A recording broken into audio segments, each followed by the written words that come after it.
DOGE-driven cuts could weaken administration's ability to handle Iran conflict. The US military's strikes in Iran over the weekend prompted a swift response from across the federal government to react to any fallout, but current and former officials say the administration's DOGE-driven cuts to a host of agencies have made it harder to grapple with the conflict and prepare for potential retaliation. At the federal agencies that handle cybersecurity, hundreds of departing staffers have heightened concerns about US vulnerabilities to cyber attacks coming from Iran or its proxies. Staffing shortages at the Federal Emergency Management Agency have raised fears about domestic preparedness inside the agency. At the FBI, some agents who were shifted into assisting immigration enforcement efforts are returning to focus on the agency's counter-terrorism mission. At the State Department, career officials with decades of experience in the region have departed or been forced out of their roles. And journalists at the government-owned Voice of America say the administration's efforts to dismantle the agency have impacted broadcasting the American narrative, depleting the government's soft power to Iranians following Saturday's strikes on 3 Iranian nuclear facilities. There is optimism that the US brokered ceasefire between Iran and Israel in the aftermath of the US attack, and a mostly performative Iranian response launching missiles at a US airbase in Qatar will lessen the risk of Iranian-linked retaliation inside the United States. But while Tehran's ability to respond militarily to the US and Israeli strikes is limited, the regime's abilities to react in other ways is more robust.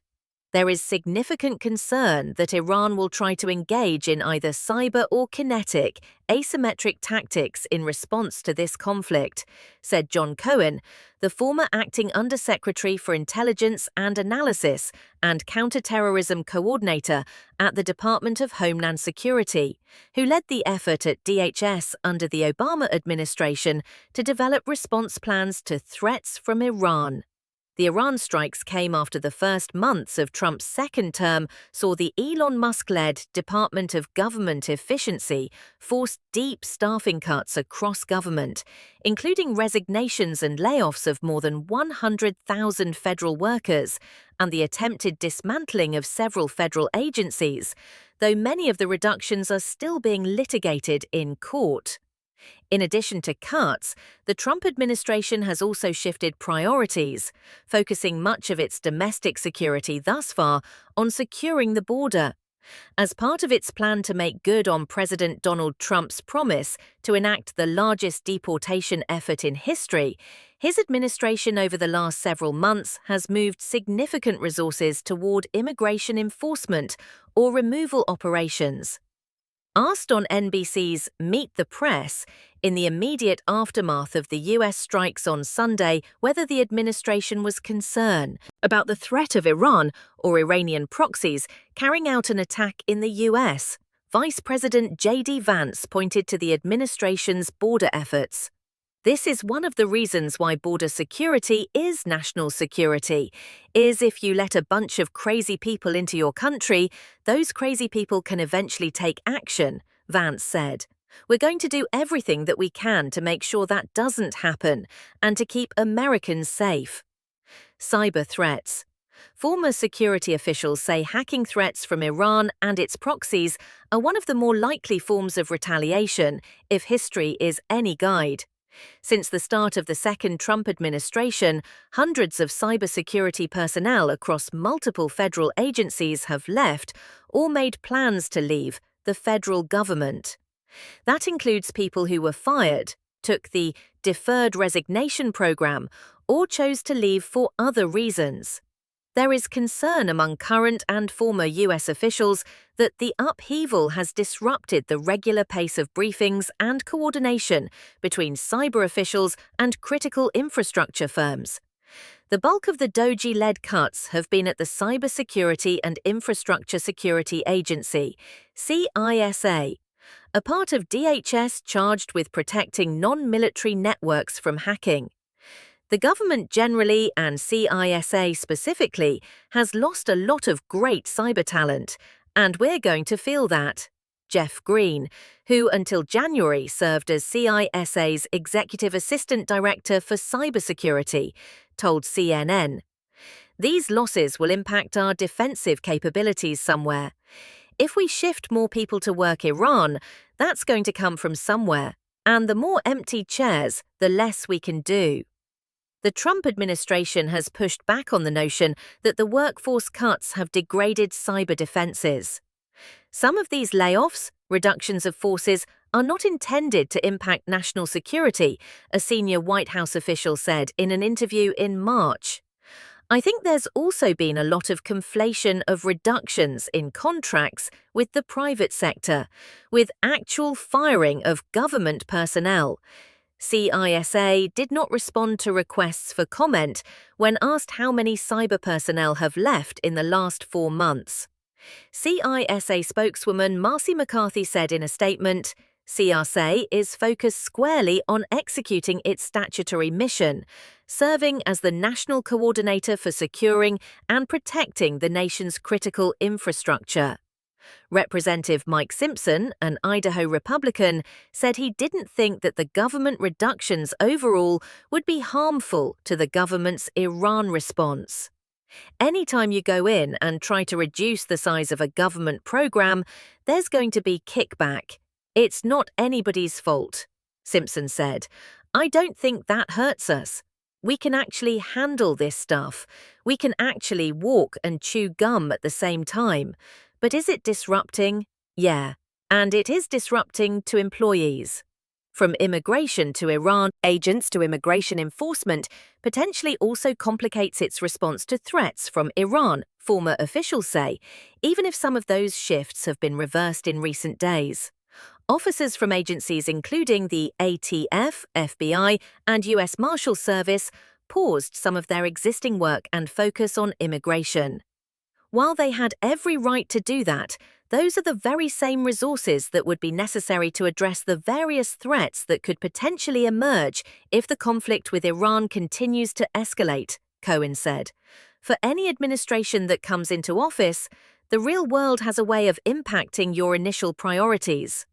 After the U.S. strikes, the FBI told multiple agents with Iran knowledge, including cyber experts, to shift from immigration back to Iran.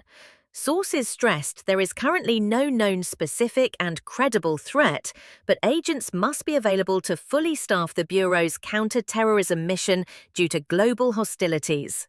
The FBI said in a statement Tuesday that it is continuously assessing and realigning our resources to respond to the most pressing threats to our national security and to ensure the safety of the American people. In the immediate aftermath of the U.S. airstrikes, a DHS bulletin obtained by CNN stated that Iran could try to target U.S. government officials if Iranian leaders believe the stability or survivability of their regime is at risk. Iran's intelligence services are capable of using hacking to surveil targets of assassination or kidnapping, current and former U.S. officials have told CNN, and the FBI is unique among U.S. intel and security agencies in its ability to counter that hybrid threat.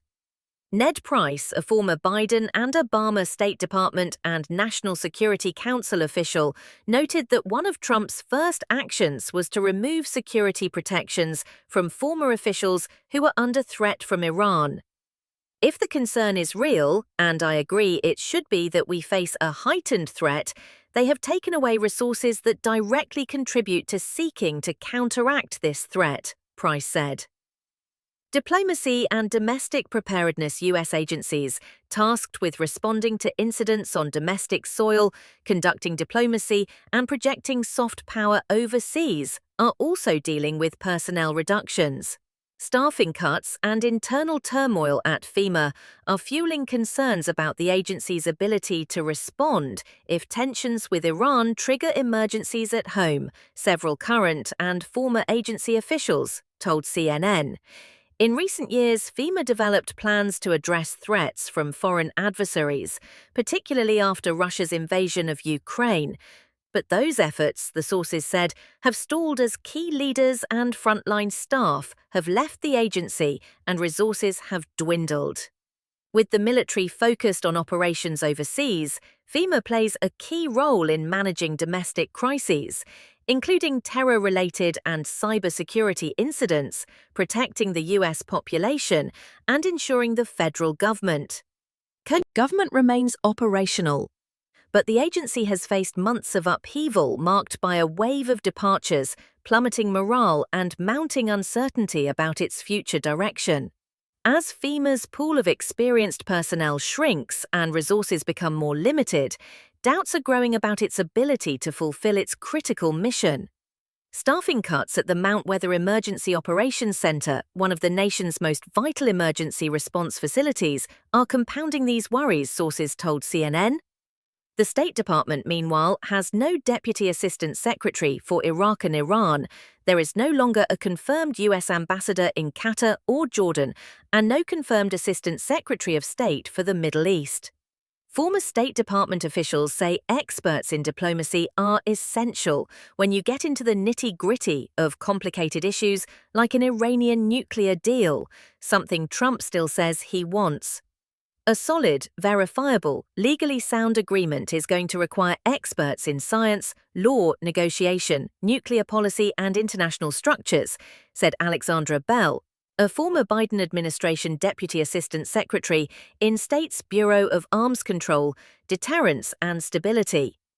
If you want deals, if you want to find diplomatic solutions, you need diplomats, and you need to not be terrorizing them. One congressional source said that most foreign democracy programming was cut under DOGE, but the administration is not answering questions about the status of a long-standing civil society program in the Middle East specifically that promotes democracy and the free flow of information into closed societies like Iran.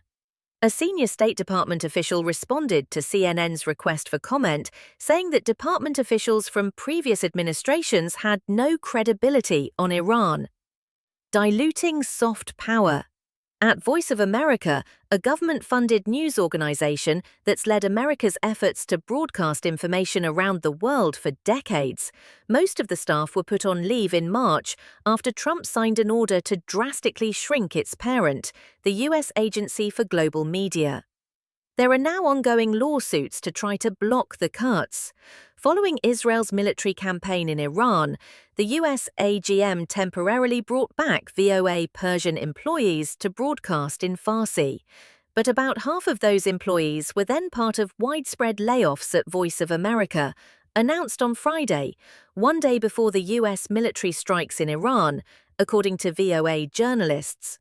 Carrie Lake, a senior advisor for US AGM who is leading the effort to dismantle it, testified at a House hearing Tuesday that VOA successfully broadcast Trump's Saturday speech in Farsi. "We are still broadcasting in Farsi," she said. "Sometimes a lean and mean and a smaller staff makes it easier to get things done." But VOA journalists told CNN that the attempts to broadcast Trump's speech that night were chaotic because of the layoffs, and there were delays in publishing it translated into Farsi online. The Farsi translation of Trump's speech on social media lost audio roughly a minute in. "It was a disaster," said one VOA journalist, who requested anonymity to speak candidly without retribution.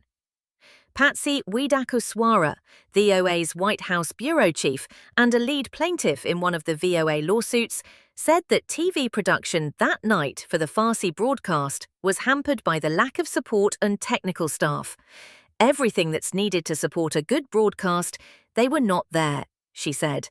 "This is a lost opportunity where we're not putting out the narrative that we would usually put out, which is factual, comprehensive, balanced." Representative Don Bacon, a Nebraska Republican, told CNN that cutting of Farsi radio was short-sighted. "That would be one clear example that they shouldn't have done," Bacon said.